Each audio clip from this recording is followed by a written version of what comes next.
Bienvenidos a la reseña del púlpito, una perspectiva bíblica sobre la historia, la predicación y la doctrina. Soy su anfitrión, el pastor y productor de cine Gregorio Rangel, dedicado a una interpretación literal, histórica, gramatical, contextual y centrada en Cristo de las Escrituras, porque la palabra de Dios se entiende mejor tal como fue dada. Aquí examinamos cómo la Biblia ilumina el curso de la historia, da forma a la sana doctrina y llama al púlpito al volver a una predicación audaz y que honra a Cristo para el mundo de hoy. El tema de hoy es la decadencia de la predicación doctrinal y el auge de los púlpitos motivacionales.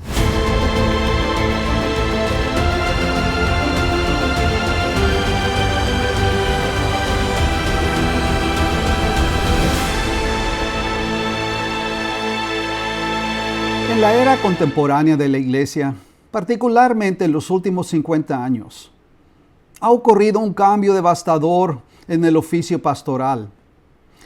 Cada vez los pastores han intercambiado su deber principal de enseñar la palabra de Dios por la retórica cargada de emoción y centrada en uno mismo de la oratoria motivacional.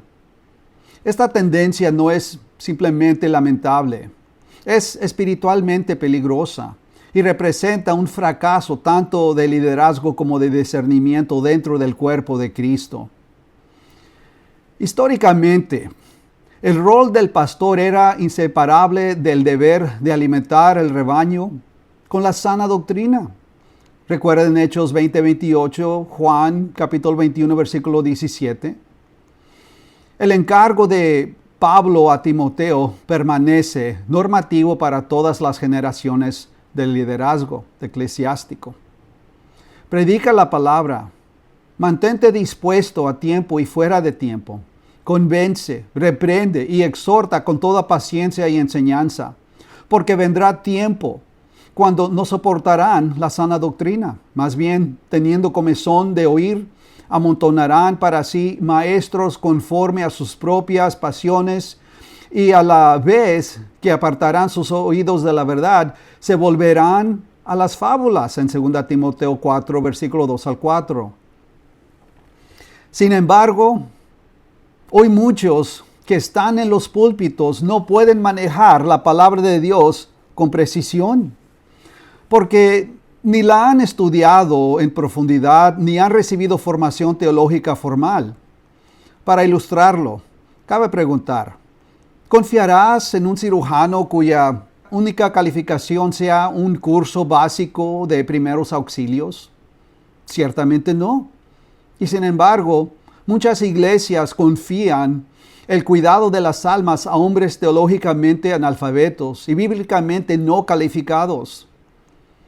Este cambio no es meramente académico, es espiritual.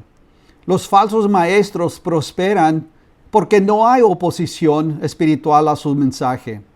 Sus sermones carecen de claridad evangélica y de sustancia doctrinal, y aún así florecen. ¿Por qué?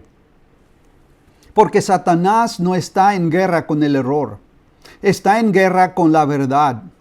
Porque estos son falsos apóstoles, obreros fraudulentos que se disfrazan como apóstoles de Cristo. Y no es maravilla porque el mismo Satanás se disfraza como ángel de luz. 2 Corintios capítulo 11, versículo 13 y 14. El apetito moderno por sermones de pensamientos positivos y de sentirse bien, mensajes de tu mejor vida ahora, no está arraigado en la verdad bíblica, sino en el engaño del enemigo. Estos oradores carismáticos obtienen plataformas, llenan estadios y construyen imperios, no por enseñar sana doctrina, sino por cosquillar oídos, como declara 2 Timoteo 4, 3 y 4. Además, este espectáculo ha llevado a otros a aspirar al ministerio pastoral, no por reverencia a la palabra, sino por envidia de la plataforma. Cuando la influencia y el ingreso se convierten en la meta, la corrupción espiritual es inevitable. La táctica de Satanás es clara: elevar a hombres que poseen encanto pero carecen de convicción, que son persuasivos pero no preparados, que son aplaudidos por los hombres pero no aprobados por Dios. Históricamente, la iglesia sostuvo estándares mucho más altos. Los primeros peregrinos americanos exigían que su clero estuviera bien versado en griego, hebreo, latín, historia de la iglesia y teología sistemática. En la Europa post-reforma y la América colonial, se esperaba que los pastores defendieran doctrinas como la justificación por la fe solamente y sola escritura, con rigor intelectual y profundo compromiso espiritual. En el siglo XIX, no era raro que los laicos de la congregación siguieran los sermones con sus Nuevos Testamentos en griego, en mano. Para parafrasear a mi amigo, el doctor Robert Dean Jr. en Lobos Entre Nosotros, hoy muchos pastores ya no pueden leer griego y muchos congregantes apenas traen una Biblia.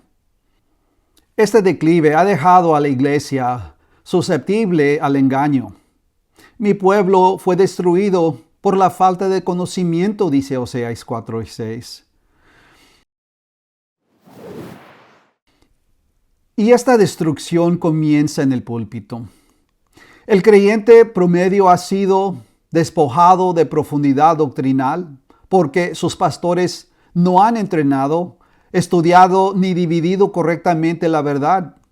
Pablo advirtió que falsos maestros infiltrarían la iglesia, apelando a la carne y llevando a muchos al error.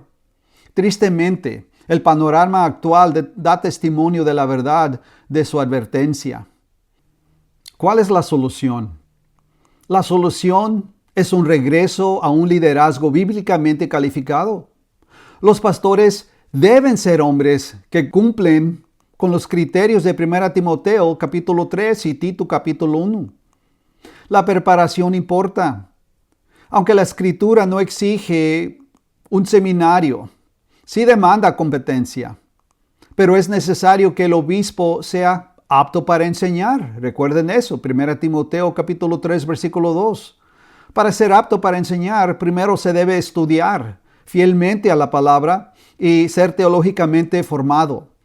Las iglesias deben volver a valorar la educación teológica, la claridad doctrinal y la autoridad de la escritura por encima del carisma, la revelancia o la emoción exagerada.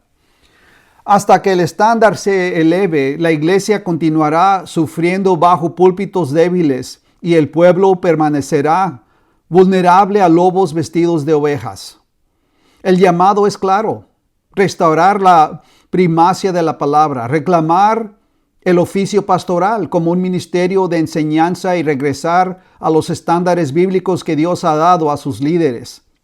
Es cierto, como escribe Pablo, que Dios escogió lo necio del mundo para avergonzar a los sabios, y lo vil del mundo para avergonzar a lo fuerte. Y lo vil del mundo y lo menospreciado escogió Dios a fin de que nadie se jacte en su presencia. 1 Corintios 1, versículo 26 al 29. Esta profundidad nos recuerda que Dios no escoge según credenciales mundanas, intelecto o estatus. Sin embargo, este pasaje no es una excusa para la ignorancia ni la falta de preparación en el ministerio pastoral. Más bien, subraya la humildad requerida de aquellos a quienes Dios ha llamado. Un pastor verdaderamente llamado reconoce su indignidad y en esa humildad procura estudiar fielmente, crecer y dividir correctamente la palabra de verdad. El llamado al ministerio no es un llamado a apartarse del estudio, es un llamado a depender más profundamente de la palabra de Dios para que el pastor alimente al rebaño con claridad, precisión y reverencia. Esta formación Está tomada de mi película Lobos entre nosotros, la cual pueden ver en el enlace abajo. Por favor, suscríbase para recibir notificación cuando un video sea subido. Les exhorto a que contiendan eficazmente por la fe que fue entregada una vez a los santos, porque algunos hombres han entrado encubiertamente, los cuales desde antiguo habían sido destinados para esta condenación. Ellos son hombres impíos, que convierten la gracia de nuestro Dios en libertinaje y niegan al único soberano y Señor nuestro Jesucristo. Que el Señor los bendiga.